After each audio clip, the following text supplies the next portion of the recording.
हे दोस्तों, how are you.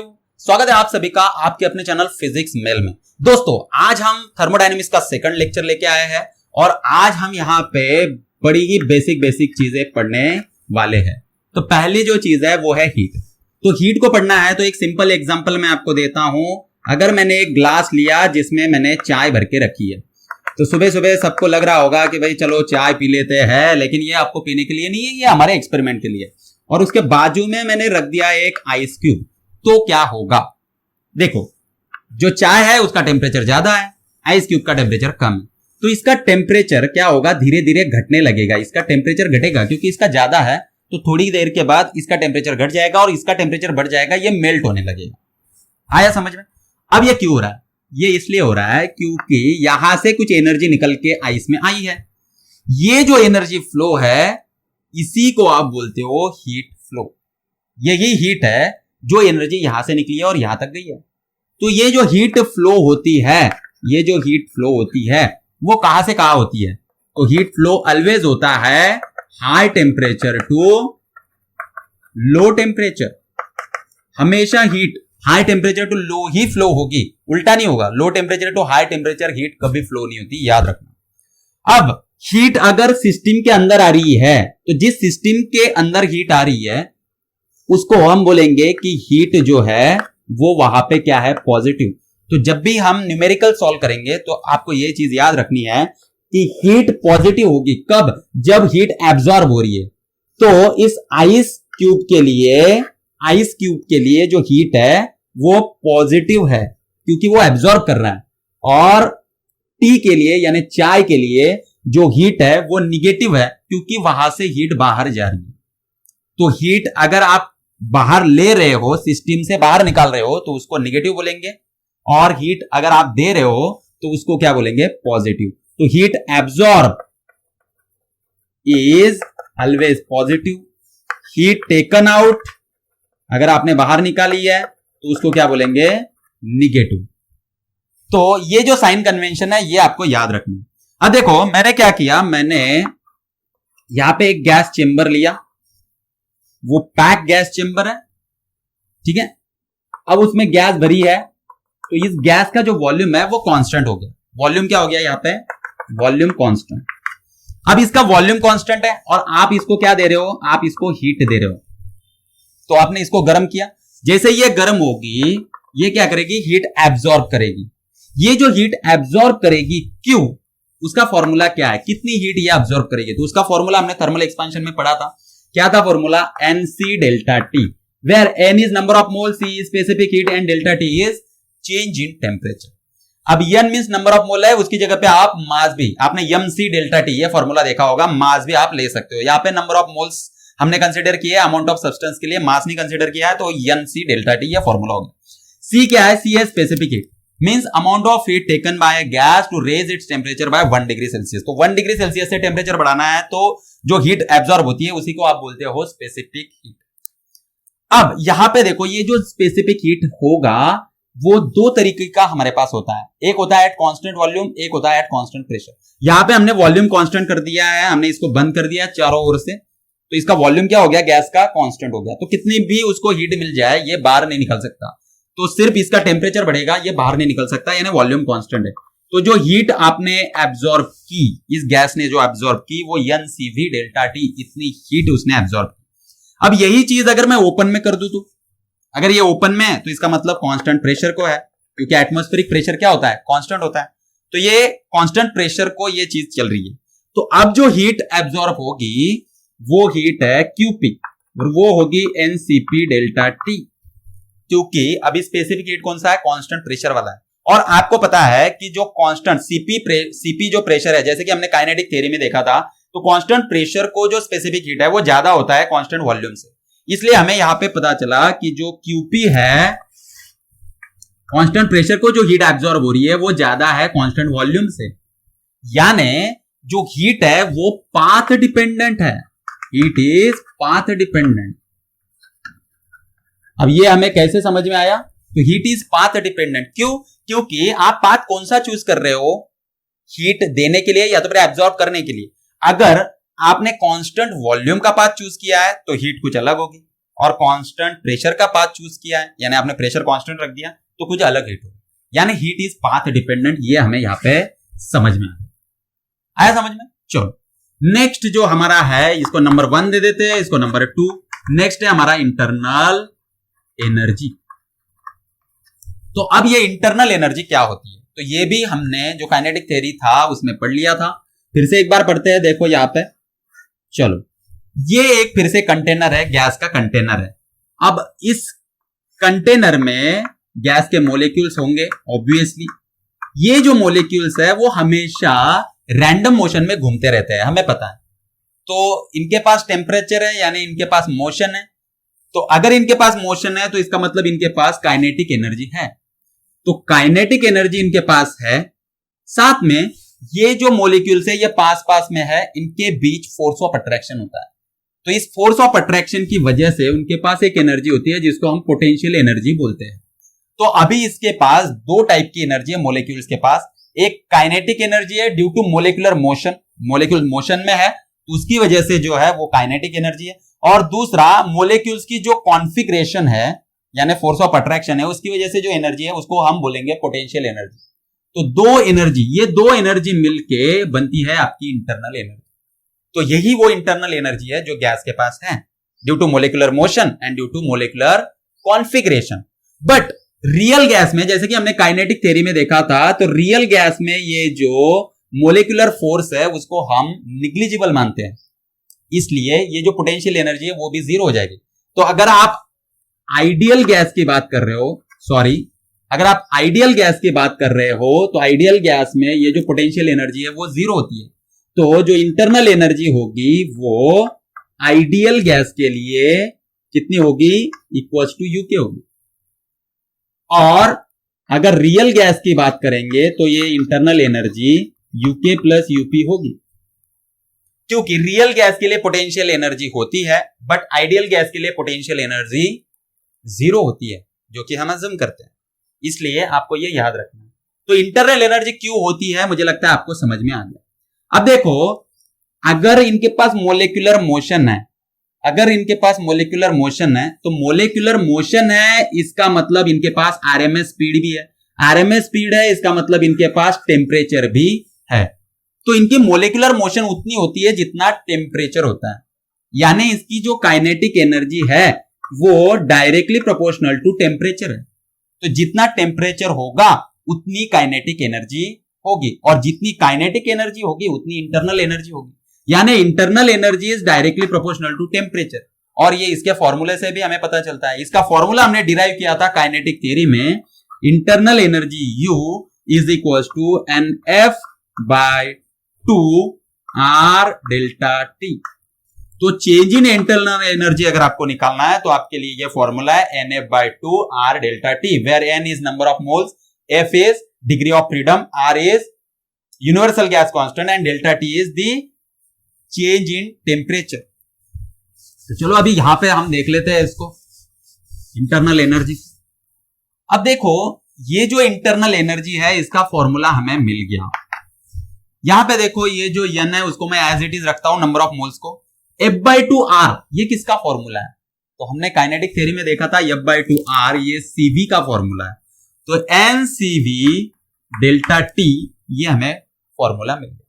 अब यहां पे एक चीज याद रखना कि ये जो चेंज इन इंटरनल एनर्जी है ये पॉजिटिव होगा कब, जब टेम्परेचर उसका बढ़ेगा। यानी अगर टेम्परेचर इंक्रीज होता है तो उसकी इंटरनल एनर्जी पॉजिटिव होगी, और इंटरनल एनर्जी निगेटिव कब होगी, जब टेम्परेचर फॉल करेगा। तो ये साइन कन्वेंशन है जो कि हम जब न्यूमेरिकल सॉल्व करेंगे तो आपको काम में आएंगे, ये आपको याद रखने हैं, है ना। अब ये जो इंटरनल एनर्जी है उसका फॉर्मूला आपको मिल गया। मैं अगर मेयर्स फॉर्मूला यहां पे इस्तेमाल करूं तो मुझे मिलेगा Cp minus CV is equal to R। ये है हमारा मेयर्स फॉर्मूला जो कि हमने काइनेटिक थ्योरी में पढ़ा था। तो Cp minus CV is equal to R, इसको अगर हम इस्तेमाल करते हैं और यहां पे डिवाइड कर देते हैं इसको CV से, होल इक्वेशन को, तो हमें क्या मिलेगा, तो Cp बाय CV ये होता है हमारा स्पेसिफिक हीट कांस्टेंट का रेशियो यानी gamma, minus CV by CV 1 is equal to R by CV, ये एज इट इज। अब मैं क्या करता हूं, CV को इधर लेके आता हूं, तो CV is equal to R by gamma minus 1। तो ये इक्वेशन मुझे मिल गई। इस इक्वेशन को यहां पुटअप करता हूं, तो delta U is equal to N R by gamma minus 1 delta T। ठीक है, ये डेल्टा T क्या होगा, चेंज इन टेम्परेचर यानी final temperature minus initial temperature. तो अगर मैं इसको फर्दर सॉल्व करूं, then what will happen? So this delta U becomes nRTF minus nRTI upon gamma minus 1 upon gamma minus 1। तो गैमा माइनस 1 कॉमन है, इसलिए मैंने दोनों को दे दिया और nr को मल्टीप्लाई कर दिया TF और TI से, तो मुझे ये इक्वेशन मिला। अब यहां पे देख लो, ये जो है ना गैमा माइनस 1 आपने एक ही रखा कॉमन तो भी चलेगा, तो मैं नीचे रख देता हूं। ओके, अब देखो यहां पे ये जो फॉर्मूला है according to ideal gas equation nRT किसका फॉर्मूला है, PV का, तो ये हो गया PF/VF। T टेम्परेचर कैसा है, फाइनल टेम्परेचर है, इसलिए प्रेशर और वॉल्यूम भी फाइनल होंगे, माइनस PI/VI यानी इनिशियल टेम्परेचर इनिशियल है तो प्रेशर और वॉल्यूम भी इनिशियल अपॉन गैमा माइनस 1। इस इंटरनल एनर्जी के फॉर्मूले को अगर आप देखते हो तो दोस्तों आपको क्या पता चलेगा, आपको पता चलेगा कि ये सिर्फ डिपेंड करता है फाइनल और इनिशियल कंडीशंस पे। जो फाइनल स्टेट है P और V की और जो इनिशियल स्टेट है P और V की, ये सिर्फ इसी पे डिपेंड करता है। तो हमें क्या समझ में आया कि जो इंटरनल एनर्जी है वो एक पॉइंट फंक्शन है जो कि स्टेट्स पे डिपेंड करता है, फाइनल स्टेट और इनिशियल स्टेट पे ही डिपेंड करता है, ये पाथ पे डिपेंड नहीं करता। जबकि हीट पाथ पे डिपेंड करती थी, तो इंटरनल एनर्जी पाथ पे डिपेंड नहीं करती। आया समझ में? तो चलो ठीक है, अभी हम आगे चलते हैं। नेक्स्ट है हमारा third topic, work done. Work done, अब देखो हम क्या करते हैं, वर्क डन को अगर हमें समझना है तो हमें एक सिलेंडर पिस्टन सिस्टम ले लेते हैं। तो ये एक सिलेंडर है और ये एक पिस्टन है, इसमें गैस भरी हुई है, इस सिलेंडर में गैस भरी हुई है। ओके, अब देखो दोस्तों, ये जो गैस है उसके पास कुछ प्रेशर होगा, तो उस प्रेशर की वजह से क्या होगा, अगर आपने इसको छोड़ दिया ऐसे, तो ये प्रेशर इसको पुश करेगा इधर, किसको, पिस्टन को पुश करेगा इस साइड में।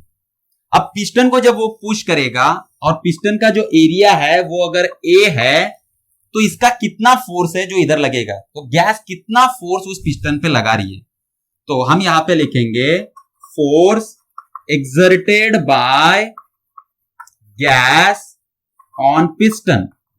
कितना फोर्स वो एक्सर्ट करेगी, तो वो force F is equal to P into A, क्योंकि हमें पता है pressure is equal to force upon area, तो force is equal to pressure into area. तो इतना फोर्स ये गैस इस पे लगा रही है। अब हमें वर्क डन निकालना है, वर्क डन बाय गैस निकालना है, तो हम उसको कैसे निकाल सकते हैं, तो चलो यहां पे निकालते हैं वर्क डन बाय गैस।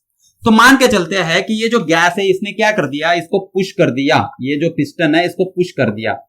कितना डिस्टेंस इसने पुश किया इसको, तो इसने dx डिस्टेंस इधर पुश कर दिया इसको। तो ये जो डिस्टेंस है ना यहां से यहां तक, ये कितना डिस्टेंस है, ये dx डिस्टेंस है। तो इसने इसको पुश कर दिया इधर, कितना, dx डिस्टेंस। ओके, ये न्यू पोजीशन है उसकी और ये ओल्ड पोजीशन। तो dx डिस्टेंस से उसने क्या कर दिया, इसको पुश कर दिया। तो जो वर्क डन होगा, तो हमें पता है वर्क डन जो होगा वो स्मॉल वर्क डन, क्योंकि हमने dx भी स्मॉल लिया है, तो वर्क डन जो होगा वो भी स्मॉल। तो dw इज इक्वल टू, यानी work done is equal to क्या होगा, वर्क डन होता है फोर्स इंटू डिस्प्लेसमेंट। तो डिस्प्लेसमेंट dx हुआ है और फोर्स F लग रहा है, तो फोर्स F कितना है, PA, और ये है dx। तो जो वर्क डन हो रहा है वो कितना हो रहा है, PA dx। यहां पे याद रखो ये जो A इंटू dx है, A क्या है, ये एरिया है पिस्टन का, और dx डिस्टेंस वो इधर मूव हो रहा है। तो एरिया इंटू डिस्टेंस क्या हो गया, ये हो गया वॉल्यूम। तो ये गैस क्या कर रहा है, गैस ने उसका जो वॉल्यूम था उसको चेंज किया dv से, उसका वॉल्यूम बढ़ा है। देखो ये पिस्टन इधर हो गया, तो इसका जो गैस का जो वॉल्यूम है वो बढ़ा है। और वो जो इंक्रीज इन वॉल्यूम हुआ वो डीवी है। तो dW is equal to PdV हमें मिल गया। तो अगर टोटल वर्क डन आपको चाहिए, अगर ये इधर मूव हो रहा है तो टोटल वर्क डन अगर आपको चाहिए तो वो कैसे निकालोगे आप इंटीग्रेट करोगे ये स्मॉल वर्क डन को, तो आपको क्या मिलेगा, ये मिलेगा फॉर्मूला, है ना आसान। तो ये वर्क डन का फॉर्मूला है, इसको आप हमेशा याद रखोगे। ये वर्क डन का फॉर्मूला हमें यहां पे मिल गया। अब देखो सपोज इसका जो इनिशियल वॉल्यूम था वो VI था और इसने जो पुश किया, इसको पुश करते करते इधर आया, तो इसका जो फाइनल वॉल्यूम हो गया वो VF हो गया। तो ये फॉर्मूला क्या हो जाएगा, तो प्रेशर अगर कांस्टेंट है तो प्रेशर बाहर निकल जाएगा, ये dV को इंटीग्रेशन लगेगा और इंटीग्रेट होके ये dV का आएगा V, where integration starts from VI to VF। तो ये हो जाएगा P VF माइनस VI और यही है आपका वर्क डन। तो ये वर्क डन का फॉर्मूला है आपका व्हेन प्रेशर इज कांस्टेंट। अब जब प्रेशर कांस्टेंट नहीं होगा तो आप फॉर्मूला ये इस्तेमाल करोगे, लेकिन प्रेशर अगर कांस्टेंट है तो फॉर्मूला ये आएगा। अब देखो बड़ी ही इंटरेस्टिंग चीज मैं आपको यहां पे बताता हूं, चलो देखते हैं। अब यहां पे देखो मैंने क्या किया, एक इंडिकेटर डायग्राम निकाली। इंडिकेटर डायग्राम क्या होती है, तो सिंपली प्रेशर वर्सेस वॉल्यूम का जो भी ग्राफ होगा उसी को हम बोलते हैं इंडिकेटर डायग्राम। अब इस इंडिकेटर डायग्राम में मैंने प्रेशर को कांस्टेंट रख दिया, तो प्रेशर कांस्टेंट रहेगा, ठीक है। तो एक सिस्टम है जिसका वॉल्यूम यहां से ये VI है, यहां से चेंज हो रहा है VF तक, ठीक है। तो ये इनिशियल वॉल्यूम है उस सिस्टम का और ये फाइनल वॉल्यूम है, ओके। और प्रेशर कैसा रख दिया आपने, कांस्टेंट रख दिया, इसलिए ये ऐसे ही मूव करेगा, बराबर है। तो प्रेशर अगर डिक्रीज हुआ रहता तो ये ग्राफ ऐसे आता, क्योंकि प्रेशर डिक्रीज हो रहा है तो इनिशियल प्रेशर ज्यादा रहता, फाइनल प्रेशर कम।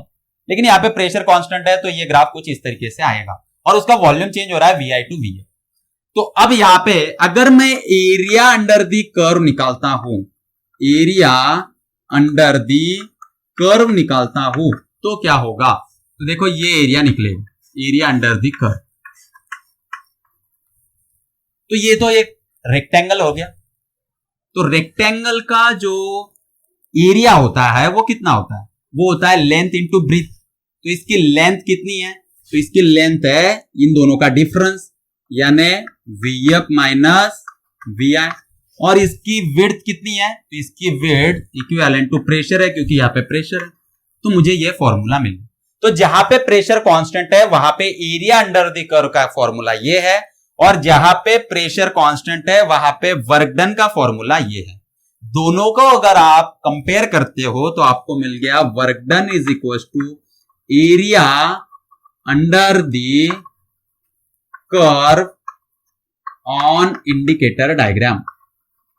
तो जो भी आपकी इंडिकेटर डायग्राम है इसका जो एरिया अंडर द कर्व होगा वही होगा आपका वर्क डन। तो है ना इंटरेस्टिंग। चलो देखो यहां पे हमें समझ में आ गया। तो जो ग्राफ्स के सारे क्वेश्चन है उसको सॉल्व करने के लिए हम ये वाला जो अभी कॉन्सेप्ट है उसको इस्तेमाल करेंगे। तो चलो यहां पे मैं आपको 1 बाय 1 जो वर्क डन है वो निकाल के बताता हूं। सबसे पहले जो हम निकालेंगे वो निकालेंगे आइसोबारिक के लिए। तो आइसोबारिक प्रोसेस के लिए निकालेंगे। अब आइसोबारिक प्रोसेस के लिए आपको बताया प्रेशर क्या होता है, कांस्टेंट होता है। प्रेशर कांस्टेंट यानी यही वाली चीज है ना, ये आइसोबारिक ही प्रोसेस है। तो इसके लिए जो वर्क डन होगा वो क्या आएगा, P VF माइनस VI आएगा। अब सेकंड आइसोकोरिक। तो अगर आइसोकोरिक प्रोसेस है हमारी, आइसोकोरिक प्रोसेस यानी क्या होता है, हमने पिछले लेक्चर में पढ़ा था volume is equal to constant. तो यहां पे वॉल्यूम कांस्टेंट है। अगर वॉल्यूम कांस्टेंट है तो वर्क डन क्या हो जाएगा, वर्क डन होगा, वॉल्यूम कांस्टेंट है तो PdV। dV change in volume, change in volume कुछ नहीं होने वाला क्योंकि प्रेशर क्या है, कांस्टेंट है। तो ये हो गया 0। तो वर्क डन कितना है, 0। क्यों, क्योंकि चेंज इन वॉल्यूम 0 है। इसके अगर इंडिकेटर डायग्राम आप निकालते हो तो इसकी इंडिकेटर डायग्राम कैसे आएगी, ऐसे। क्यों, क्योंकि वॉल्यूम कांस्टेंट है। तो ये पर्टिकुलर वॉल्यूम है वो चेंज ही नहीं होगा, प्रेशर कितना भी बढ़ता जाए वो चेंज नहीं होगा। तो एरिया अंडर द कर्व 0 है, इसलिए work done in isochoric process 0। यानी जहां पे वॉल्यूम चेंज नहीं हो रहा है वहां पे वर्क डन हो ही नहीं सकता, वहां पे वर्क डन 0 रहेगा। तो गैस वर्क डन कब करेगी? या तो वो एक्सपांड होगी या तो फिर वो कंप्रेस होगी, तभी वो वर्क डन करेगी। यानी उसका वॉल्यूम चेंज होना चाहिए। अगर किसी बॉडी का वॉल्यूम चेंज नहीं हो रहा है तो इसका मतलब उसका कुछ भी वर्क डन नहीं है, वहां पे वर्क डन क्या है? 0 है। आया आपको समझ में? ओके, चलो नेक्स्ट। अब यहां पे अगर मैं आइसोथर्मल प्रोसेस ले लेता हूं, थर्ड आइसोथर्मल प्रोसेस ले लेता हूं, तो आइसोथर्मल प्रोसेस के लिए ग्राफ कैसा होता है? ये बॉयल्स लॉ वाला, टेम्परेचर कांस्टेंट, क्योंकि आइसोथर्मल प्रोसेस कौन सी प्रोसेस है? जहां पे टेम्परेचर कांस्टेंट है, और टेम्परेचर कांस्टेंट कहां पे होता है? बॉयल्स लॉ में। तो इंडिकेटर डायग्राम जब आप निकालोगे तो वो ऐसे आएगा बॉयल्स लॉ के लिए, इनवर्सली प्रोपोर्शनल प्रेशर और वॉल्यूम। अब इस ग्राफ को अगर मुझे वर्क डन निकालना है इस चीज के लिए, तो मैं वर्क डन कैसे निकाल सकता हूं? सिंपली मुझे क्या करना है? Area under the curve find out करना है। तो ये जो एरिया है ये इसका कुछ कांस्टेंट शेप नहीं है, तो इसका एरिया अंडर द कर्व निकालने के लिए आप क्या करोगे? इसको इंटीग्रेट करोगे और P D V V I to V up, ये वी आई है और ये वी अप है, ये होगा आपका work done. Simply area under the curve आप कैसे भी निकाल सकते हो, इंटीग्रेशन से निकाल सकते हो या तो फिर area under the curve. Okay, तो ये आइसोथर्मल प्रोसेस है। फोर्थ प्रोसेस, अगर आपको कोई ऐसी प्रोसेस दी है, चलो ऐसी एक प्रोसेस दी है, प्रेशर और वॉल्यूम, ये वाली प्रोसेस दी है, तो अब इसका वर्क डन निकालना है आपको, तो आप कैसे निकालोगे? तो देखो एरिया अंडर द कर्व यानी ये, तो एरिया अंडर द कर्व यानी ये एरिया हो गया आपका, इसको निकालना है। तो देखो ये एरिया कैसे दिख रहा है आपको? ये ट्रेपेजियम की तरह दिख रहा है, ये एक ट्रेपेजियम है। तो एरिया ऑफ ट्रेपेजियम क्या आता है? एरिया ऑफ ट्रेपेजियम, ट्रेपेजियम ये क्या आता है? तो एरिया ऑफ ट्रेपेजियम का फॉर्मूला सबको पता है, वो होता है 1/2 into sum of parallel sides. तो इसकी पैरेलल साइड कौन कौन सी है? ये वाली और ये वाली। तो ये अगर मैं यहां पे लिख देता हूं, ये जो पॉइंट है वो अगर P2 है और ये अगर P1 है, तो ये जो साइड है ये कितनी हो गई? ये P1 के बराबर हो गई। तो इसकी जो लेंथ है वो P1 के बराबर है, plus sum of two parallel side है ना, तो ये साइड P1 ये साइड P2, तो दोनों का क्या आएगा? सम इनटू हाइट। तो इसकी हाइट ट्रेपेजियम की कितनी आएगी? तो ये उसकी हाइट होगी, और ये VF है या तो फिर V2 है और ये V1 है। तो मैं इसको लिख सकता हूं, ये हाइट मुझे यहां से यहां तक निकालनी है, तो दोनों का डिफरेंस यानी फॉर्मूला हो गया V2 माइनस V1। तो एरिया ऑफ ट्रेपेजियम होगा 1/2 into sum of two parallel sides into height. Height कितनी है? V2 minus V1। तो ये हो जाएगा फॉर्मूला, नोट डाउन कर लो।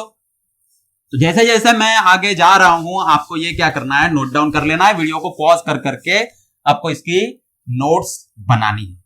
अब देखते हैं साइक्लिक प्रोसेस के लिए, अगर कोई प्रोसेस साइक्लिक है, साइक्लिक प्रोसेस, तो उसके लिए मुझे अगर वर्क डन निकालना है तो वो कैसे निकलेगा साइक्लिक प्रोसेस के लिए? तो चलो यहां पे देखते हैं। तो अगर कोई प्रोसेस ऐसी है, ये एक साइक्लिक प्रोसेस है, ठीक है, 1 2 3 4 ऐसी ये पूरी प्रोसेस है साइक्लिक प्रोसेस।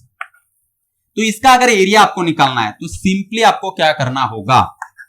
तो सिंपली आप निकालोगे एरिया इनसाइड द कर्व। तो एरिया इनसाइड द कर्व, ये जो भी एरिया है एनक्लोज किया है, तो आप यहां पे वर्क डन अगर निकालना है तो एरिया एनक्लोज्ड, तो जो भी एरिया एनक्लोज किया है इस ग्राफ ने, बाय ग्राफ, यही होता है आपका वर्क डन। तो सिंपली अगर आपको ऐसी प्रोसेस दी है तो उसके लिए एरिया क्या आएगा? तो ये एक रेक्टेंगल है, तो रेक्टेंगल का एरिया क्या होता है? उसका एरिया होता है, देखो यहाँ पे ये V2 है, ये V1 है, ये P2 है और ये P1 है। तो एरिया एनक्लोज बाय ग्राफ क्या आएगा? तो वो आएगा V2 minus V1 into P2 minus P1। ये लेंथ और ये लेंथ दोनों का मल्टीप्लीकेशन, ये एरिया एनक्लोज बाय ग्राफ होगा। वैसे ही अगर दूसरी कोई साइक्लिक प्रोसेस आपको इस तरीके से दी है, अब ये एक ट्रायंगुलर शेप साइक्लिक प्रोसेस है, तो इसमें आपका जो एरिया होगा वो कैसा होगा एरिया। तो यहां पे आपको वर्क डन निकालना है, वर्क डन निकालना है यानी एरिया एनक्लोज निकालना है आपको, area enclose by curve, area enclose by curve. तो ये कैसे आएगा, ये प्रेशर है, ये वॉल्यूम है। अब इसका निकालना है आपको, तो कैसे आएगा, हमें पता है कि ये एक ट्रायंगल है, तो ये वाला एरिया यानी आपका वर्क डन निकालना है, यानी ये वाला एरिया निकालना है। और ये क्या है, ये ट्रायंगल है, राइट एंगल ट्रायंगल है, तो उसका फॉर्मूला क्या है, 1/2 into base into height. Base क्या है इसकी, ये V2, ये V1, तो बेस है V2 माइनस V1, और हाइट कितनी है, ये है ये P2 और ये P1, तो P2 माइनस P1 ये है उसकी हाइट। आगे आपको समझ में, तो चलो अभी और आगे हम पढ़ते हैं। तो इसको भी मैं रफ कर देता हूं अभी।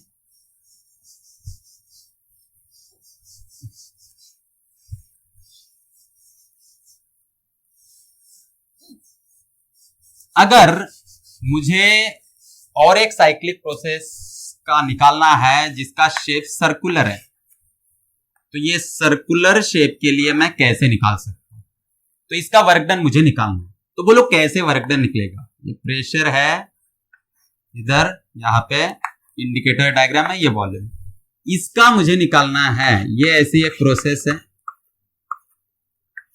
ओके, ये एक प्रोसेस है, इसका निकालना है मुझे वर्क डन। तो बोलो इसका वर्क डन कैसे निकलेगा। अब इसका वर्क डन कैसे निकलेगा, सिंपली एरिया एनक्लोज, तो work done is equal to area enclose. इसका एरिया एनक्लोज कितना होगा, तो सर्कल का एरिया कितना होता है, pi r square, pi r square. तो मैं इसको देखो यहाँ पे थोड़ा सा चेंज कर देता हूं, पाई आर स्क्वायर होता है, तो मैं पाई आर इंटू आर ऐसे मैं उसको लिख देता हूं। तो देखो यहाँ पे ये रेडियस है, ये भी रेडियस है। अब ये जो सर्कल बन रहा है, जरूरी नहीं है कि इसकी रेडियस जो है वो कांस्टेंट हो, यानी ये ऐसे भी हो सकता है, ठीक है, ऐसे भी हो सकता है। तो ऐसे कोई भी शेप है, तो उसके लिए मैं अभी एक कॉमन फॉर्मूला आपको बना के दे रहा हूं। तो देखो ये जो है ये V2 है, ये है V1, ये जो है ये P2 है, और ये है यहाँ पे P1। अगर आपको ऐसा दिया है तो आप इसका जो एरिया है उसको कैसे निकाल सकते हो, तो पाई एज इट इज रहेगा। जो एक रेडियस आप ले रहे हो वो आपको हॉरिजॉन्टल लेनी है और दूसरी रेडियस वर्टिकल लेनी है। तो हॉरिजॉन्टल रेडियस लेते वक्त देखो V2 माइनस V1 अगर मैंने लिया तो वो पूरा डायमीटर है, और मुझे चाहिए रेडियस, तो डायमीटर डिवाइडेड बाय 2 वो होता है मेरा रेडियस। तो मैं इसको लिख सकता हूं, डायमीटर क्या आएगा, V2 माइनस V1 बाय 2, ये हो गया radius, V2 minus V1 diameter और ये रेडियस, इनटू रेडियस वर्टिकल अभी ले लो, एक हॉरिजॉन्टल लिया आपने V एक्सिस पे, एक वर्टिकल ले लो, क्योंकि R स्क्वायर था तो मैंने 2R इसलिए ले ली। तो ये वर्टिकल रेडियस कैसे आएगी, वो आएगी P2 माइनस P1 बाय 2। तो फॉर्मूला क्या बन गया, pi by 4 V2 minus V1 into P2 minus P1, ये बन गया आपका formula for the cyclic process. अब देखो कोई भी जो ग्राफ है वो अगर आपको दिया है तो उसमें ये जो ग्राफ है वो दिया है आपको, चलो आपको ऐसी एक प्रोसेस दी है, तो ये जो प्रोसेस है इसमें जो वर्क डन होगा, इसमें जो वर्क डन होगा वो पॉजिटिव होगा कि निगेटिव होगा। तो जो भी वर्क डन हुआ है, तो एरिया अंडर द कर्व आपका वर्क डन होता है, लेकिन वर्क डन भी आपका पॉजिटिव हो सकता है या तो फिर निगेटिव हो सकता है।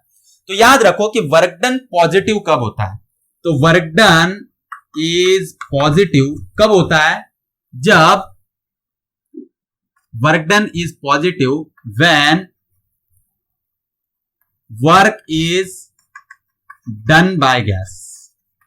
तो अगर गैस वर्क डन कर रही है, गैस सराउंडिंग पे अगर वर्क कर रही है तो उसको आप बोलते हो पॉजिटिव, और अगर गैस पे वर्क हो रहा है यानी सराउंडिंग गैस पे वर्क कर रही है तो उसको हम बोलेंगे वर्क डन निगेटिव। तो work done is negative when work is done on gas.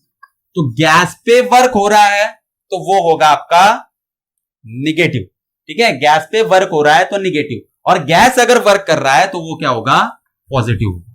तो चलो अब देखो यहां पे अगर सपोज गैस एक्सपांड कर रही है, तो गैस जब एक्सपांड करेगी तो वर्क डन क्या होगा, पॉजिटिव होगा कि निगेटिव होगा? तो देखो वर्क गैस कर रही है, अभी जब गैस एक्सपांड करती है, तो गैस जब एक्सपांड करती है तो वो वर्क कर रही है सराउंडिंग पे, क्योंकि वो एक्सपांड हो रही है, तो वर्क किस पे कर रही है, सराउंडिंग पे। तो वहां पे वर्क डन क्या होगा आपका, पॉजिटिव। यानी जब गैस एक्सपांड करता है, जब गैस एक्सपांड करता है तो उसका वर्क होता है पॉजिटिव, और जब गैस कंप्रेस होती है तब सराउंडिंग उस पर वर्क कर रहा है ना, गैस कंप्रेस हो रही है यानी सराउंडिंग उस पर वर्क कर रहा है, तो उस केस में वर्क डन होता है निगेटिव। ये चीजें आपको याद रखनी। अब देखो अगर कोई ऐसी सिस्टम है, साइक्लिक प्रोसेस है, और साइक्लिक प्रोसेस में ये क्लॉकवाइज साइकिल है, यहां पे देखो क्लॉकवाइज साइकिल है, तो इस केस में जो वर्क डन होगा वो पॉजिटिव होगा। क्यों? क्योंकि गैस यहां पे क्या हो रही है, एक्सपांड हो रही है। ओके, तो वर्क होगा पॉजिटिव। तो साइक्लिक प्रोसेस में जो वर्क होगा वो पॉजिटिव होगा। ओके, कैसे? जब ये क्लॉकवाइज होगा, तो जब क्लॉकवाइज है तो वर्क होगा पॉजिटिव, और एंटी क्लॉकवाइज अगर ग्राफ है तो उसके लिए जो वर्क डन होगा वो निगेटिव होगा। क्लॉकवाइज के लिए पॉजिटिव और एंटी क्लॉकवाइज के लिए निगेटिव होगा। तो चलो दोस्तों अभी आगे चलते हैं। यहां पे हमारा जो वर्क था वो कंप्लीटली हमने देख लिया है। तो वर्क डन हो गया, हीट भी हो गया, इंटरनल एनर्जी भी हो गया। तो चलो अभी हम यहां पे पढ़ेंगे नेक्स्ट टॉपिक जो है हमारा फर्स्ट लॉ ऑफ थर्मोडायनेमिक्स। इसको हमें अभी क्या करना है, यहां पे पढ़ना है। तो हम क्या करेंगे, इसको अभी रफ कर लेंगे। तो चलो फर्स्ट लॉ ऑफ थर्मोडायनेमिक्स हम यहां पे पढ़ेंगे। बेसिक जो इसके लिए लगते थे वो सारे हमने पढ़ लिए हैं। अब फर्स्ट लॉ ऑफ थर्मोडायनेमिक्स पढ़ते हैं। चलो, तो फर्स्ट लॉ ऑफ थर्मोडायनेमिक्स आपको क्या बोलता है? तो फर्स्ट लॉ ऑफ थर्मोडायनेमिक्स आपको बोलता है कि जो अमाउंट ऑफ हीट आप सप्लाई कर रहे हो किसी भी गैस को, तो ये गैस चेंबर है, इसको हम क्या कर रहे हैं, अमाउंट ऑफ हीट यहां पे नीचे से सप्लाई कर रहे हैं। तो ये सिलेंडर और पिस्टन सिस्टम हम ले लेते हैं। इसको जो भी हीट हम दे रहे हैं वो हीट क्या करेगी, तो वो हीट इसकी जो इंटरनल एनर्जी है उसको बढ़ाएगी। तो इसकी इंटरनल एनर्जी बढ़ने वाली है। क्यों बढ़ने वाली है? क्योंकि देखो इसको हीट मिल रही है, तो ये जो मोलेक्यूल्स होंगे इनको जब हीट मिलेगी तो इनकी काइनेटिक एनर्जी बढ़ेगी। काइनेटिक एनर्जी बढ़ेगी यानी इनकी इंटरनल एनर्जी बढ़ेगी, क्योंकि हमने अभी अभी देखा कि काइनेटिक एनर्जी, मोलेक्युलर मोशन जब भी बढ़ती है तो इंटरनल एनर्जी बढ़ती है। तो इसकी या तो इंटरनल एनर्जी बढ़ेगी, और इसका जो कुछ पार्ट है, देखो इंटरनल एनर्जी तो बढ़ रही है लेकिन इसका जो कुछ पार्ट है वो क्या करेगा, वो वर्क डन करेगा इस पिस्टन पे। तो गैस क्या होगी, जब वो गैस गर्म होगी तो प्रेशर क्रिएट होगा, और प्रेशर की वजह से ये जो पिस्टन है ये ऊपर उठेगा, यानी यहां पे इसका वॉल्यूम चेंज हो जाएगा और यहां पे कुछ ना कुछ वर्क डन होगा। क्योंकि क्या किया गैस ने, गैस एक्सपांड हुई है, गैस एक्सपांड हो रही है यानी वर्क डन हो रहा है। ठीक है, तो यहां पे वर्क डन हो जाएगा। देखो ये जो अमाउंट ऑफ हीट आप सप्लाई कर रहे हो ये दो चीजों के लिए इस्तेमाल हो रही है। पहले तो ये इंटरनल एनर्जी बढ़ा रही है खुद की, तो ये जो गैस है ये खुद की पहले इंटरनल एनर्जी बढ़ाएगी, और उसके बाद में कुछ जो पार्ट है वो वर्क डन करने के लिए इस्तेमाल होगा, और यही है आपका फर्स्ट लॉ ऑफ थर्मोडायनेमिक्स। तो फर्स्ट लॉ ऑफ थर्मोडायनेमिक्स बोलता है कि भाई the energy supplied means heat supplied to a system is partly used to increase its internal energy and partly used to perform the work done by the gas. ये है आपका first law of thermodynamics. अब ये law कई सारी जगह पे hold करता है, थर्मोडायनेमिक्स में बहुत ही important first law of thermodynamics है, लेकिन इसके कुछ ड्रॉबैक्स भी है। तो इसके ड्रॉबैक्स क्या है? तो ड्रॉबैक इसका ये है कि ये जो हीट ट्रांसफर हो रही है, जो हीट ट्रांसफर हो रही है वो कहां से कहां हो रही है ये नहीं बताता। तो हीट ट्रांसफर कहां से कहां हो रही है, उसका जो पाथ है, हीट ट्रांसफर का पाथ, वो ये लॉ यहां पे एक्सप्लेन नहीं कर रहा। बस इतना बता रहा है कि जो हीट है वो इंटरनल एनर्जी और इसमें कन्वर्ट होती है। तो देखो यहां पे इंटरनल एनर्जी का जो कॉन्सेप्ट है वो इंट्रोड्यूस किया गया फर्स्ट लॉ के द्वारा। जैसे हमने देखा कि जो 0th लॉ था वहां पे टेम्परेचर का कॉन्सेप्ट इंट्रोड्यूस किया गया था, वैसे यहां पे इंटरनल एनर्जी का कॉन्सेप्ट इंट्रोड्यूस किया गया है। लेकिन इसका ड्रॉबैक क्या है कि हीट ट्रांसफर का जो पाथ है, कहां से कहां पे हीट ट्रांसफर हो रही है, ये लॉ नहीं बताता। तो ये इसका एक ड्रॉबैक है। अब इस पे जो एग्जांपल्स है उसको देखते हैं। तो एग्जांपल्स के वक्त आपको याद रखना है दोस्तों कि ये जो साइन कन्वेंशन हमने अभी अभी पढ़े हैं किसके, हीट ट्रांसफर के, यानी हीट के, इंटरनल एनर्जी और वर्क डन के, ये सारे जो है वो आपको याद रखने हैं। तो जब भी हम न्यूमेरिकल सॉल्व करेंगे तो इनके जो साइन कन्वेंशन है वो इसी फॉर्मूले में हमें इस्तेमाल करने हैं। मैंने अभी अभी आपको बताया कि हीट कब पॉजिटिव होती है, इंटरनल एनर्जी कब पॉजिटिव होती है और वर्क डन कब पॉजिटिव होता है, तो उसको आपको वहां पे इस्तेमाल करना है, तो उसको नोट करके रखना। तो चलो ये जो फर्स्ट लॉ ऑफ थर्मोडायनेमिक्स है उस पे कुछ न्यूमेरिकल, एक दो न्यूमेरिकल जो प्रीवियस ईयर में आ चुके हैं उनको पढ़ते हैं।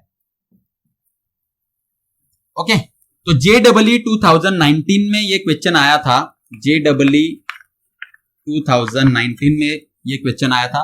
क्वेश्चन क्या है, देखो यहां पे एक इंडिकेटर डायग्राम आपको दिया है पीवी का, और ये एक पाथ दिया, ये एक पाथ दिया, दो पाथ आपको दिए हैं। यहाँ पे इसको बोला है ए, इसको बी पाथ बोला है। ये फाइनल पॉइंट है और ये इनिशियल पॉइंट है आपका। और आपको बोला है कि जो इंटरनल एनर्जी है ए की, change in internal energy during A, और change in internal energy in B, और दूसरा है चेंज इन हीट ए, या तो फिर हीट सप्लाइड और बी, इनका आपको रिलेशन पूछा है। देखो इंटरनल एनर्जी का रिलेशन पूछा है और जो हीट सप्लाइड है उसका भी आपको क्या पूछा है, रिलेशन पूछा है। अभी यहाँ पे 4 ऑप्शन दिए है और ये रिलेशन आपको पूछा है 4 ऑप्शंस में, और करेक्ट ऑप्शन आपको चूज करना था। तो देखो यहां पे क्या है, यहां पे पहले देखते हैं कि इंटरनल एनर्जी में क्या चेंज होगा। तो जब आप ए टू, ये जो आई टू एफ जा रहे हो, इनिशियल टू फाइनल कंडीशन जा रहे हो, या तो आप इधर से जा सकते हो या तो फिर इधर से जा सकते हो। तो अगर आपने ए पाथ चूज किया तो जो इंटरनल एनर्जी में चेंज हो रहा है वो यूए है। अगर आपने बी पाथ चेंज किया तो इंटरनल एनर्जी में जो चेंज है वो चेंज इन यूबी है। ठीक है, तो इनमें दोनों में क्या रिलेशन होगा। अब आप फर्स्ट लॉ ऑफ थर्मोडायनेमिक्स को इस्तेमाल करो। फर्स्ट लॉ ऑफ थर्मोडायनेमिक्स क्या बोलता है, delta Q A is equal to delta U A plus work done during path A. वैसे ये delta Q B is equal to change in U B plus work done in B. तो ये है first law of thermodynamics जो हमने दोनों process के लिए लिख लिया। अब यहां पे एक आपको पता होना चाहिए जो कि मैंने अभी अभी बताया। मैंने आपको बताया कि जो चेंज इन इंटरनल एनर्जी है वो एक पॉइंट फंक्शन है। वो कैसा फंक्शन है, पॉइंट फंक्शन है, यानी वो पॉइंट पे डिपेंड करता है। ठीक है, वो पॉइंट पे डिपेंड करता है, यानी इनिशियल और फाइनल पोजीशन पे डिपेंड करता है, स्टेट पे डिपेंड करता है। तो यहाँ पे इनिशियल और फाइनल स्टेट, चाहे आप इस पाथ से जाओ या इस पाथ से जाओ, तो दोनों जो स्टेट है वो कांस्टेंट है। तो आप इस पाथ से भी गए तो भी यहीं पे जाने वाले हो, इस पाथ से गए तो भी यहीं पे जाने वाले हो। इसलिए जो चेंज इन इंटरनल एनर्जी है दोनों भी केसेस में सेम ही होगी। ये पहली बात आप याद रखो। अब जो हीट एनर्जी है इसमें क्या होगा, तो देखो इंटरनल एनर्जी दोनों जगह पे सेम है, तो अब जो वर्क डन होगा उसके हिसाब से ही आपकी हीट होगी। वर्क डन जहां पे ज्यादा होगा वहां पे हीट ज्यादा, और वर्क डन जहां पे कम वहां पे हीट कम। तो सपोज मैंने पहले बी पाथ अज्यूम किया, चलो हम यहां से यहां पे जा रहे हैं, ये पाथ को हमने फॉलो किया, तो इसका वर्क डन निकालना है तो एरिया अंडर द कर्व, तो एरिया अंडर द कर्व इसका इतना आ रहा है। जबकि अगर ए पाथ फॉलो किया होता तो एरिया अंडर द कर्व कितना आता, ये टोटल आ जाता।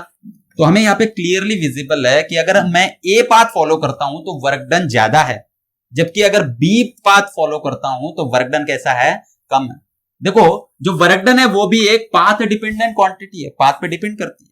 तो यहां पे मुझे दिख रहा है work done of B is smaller and work done during A is greater. तो इसका मतलब ये है कि इसका जो रिलेशन आएगा वो ये आएगा। तो ए पाथ जब आप फॉलो कर रहे हो तो हीट सप्लाइड ज्यादा है as compare to B path. तो ये हो गया न्यूमेरिकल सॉल्व। देखो कितना आसान है। तो अगर आपको बेसिक कॉन्सेप्ट्स पता है, देखो पॉइंट फंक्शन का कॉन्सेप्ट है, पाथ का कॉन्सेप्ट है, जो कि मैंने आपको बहुत ही डिटेल में बताया है। तो अगर आपको वो कॉन्सेप्ट पता है तो आप इसको आसानी से सॉल्व कर सकते हो गया। तो चलो और एक एग्जांपल लेते हैं।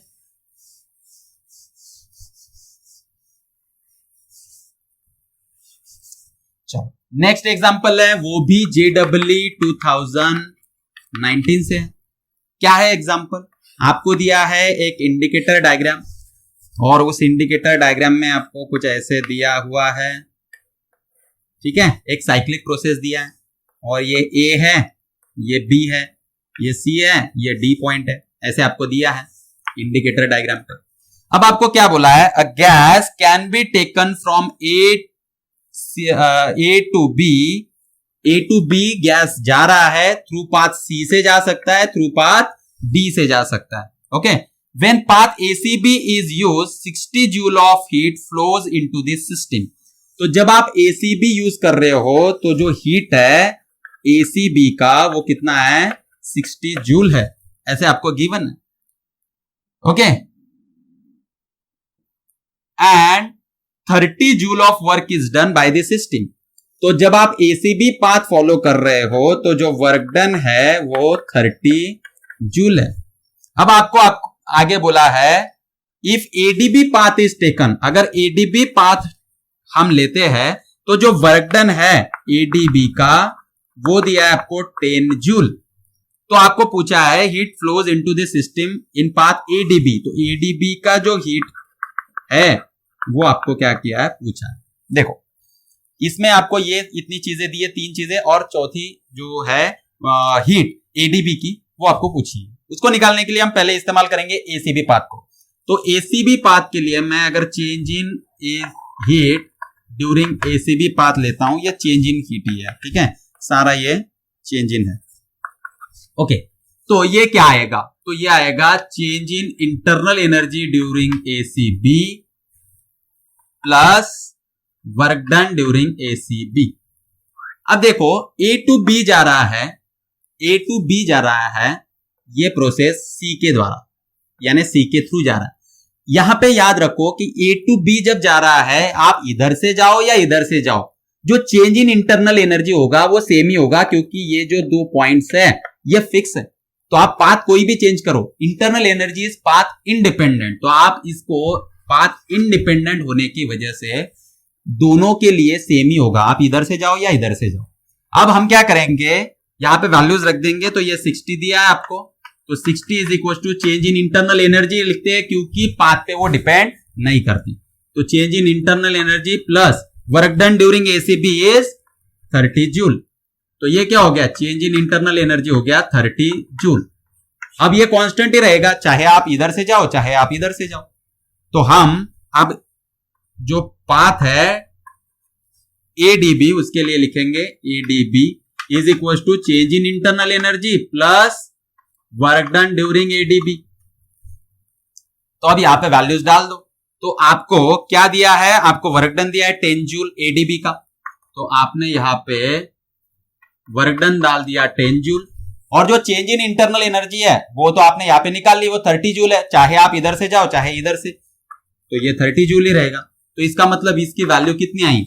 तो heat during ADB is 40 joule. तो आ गया दोस्तों आपको समझ में। मुझे लगता है आपको बड़ा मजा आया होगा आज के लेक्चर में, है ना। हमने बहुत इंटरेस्टिंग चीजें देखी है। अब अगले लेक्चर में भी हम बहुत इंटरेस्टिंग चीजें देखने वाले हैं। यही जो heat, work done, internal energy और जो application of first law of thermodynamics है, वो जो सारी प्रोसेस है उसके लिए हम अप्लाई करेंगे। तो देखते रहिए video continuously start to end. तो यहां पे रुकते हैं दोस्तों। चलो आज के लिए इतना ही। Thank you very much.